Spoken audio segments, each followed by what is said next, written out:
não vira triste o dia já, é Halloween, passa Jesus a noite, para sobre uma celebração seguro que está seguindo até fim de luna de novembro.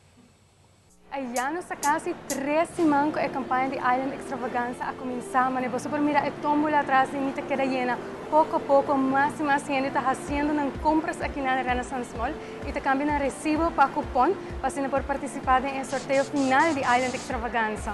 Semanalmente, nós saca 2 ganhadores de 500 florins de Renaissance Mall e Marketplace gift certificates.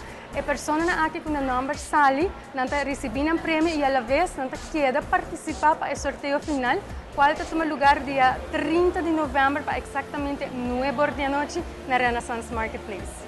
E está aqui está o prêmio máximo da campanha de Island Extravaganza, Camaro Super Sport. Adicional de prêmio aqui nós temos 10,000 florins cash. Nós temos cruzeiro para Alaska para 2 pessoas, Renaissance Mall gift certificate, dinners e brunches na diferentes restaurantes aqui na mesma Renaissance Marketplace e Renaissance Mall.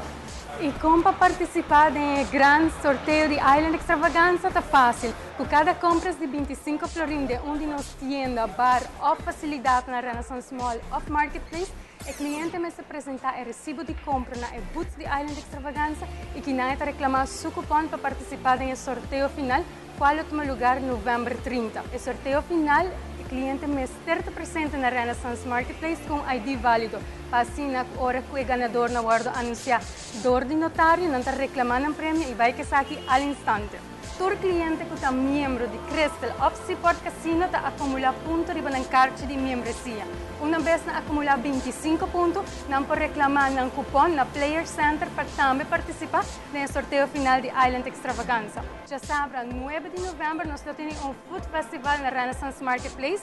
Essa aqui está começar de 5 da tarde. Caminho nós também temos 13 chefs na internacional, mas entre outros de Disney, que está na Aruba, especial para a celebração aqui, turnos tienda e restaurante também tem oferta na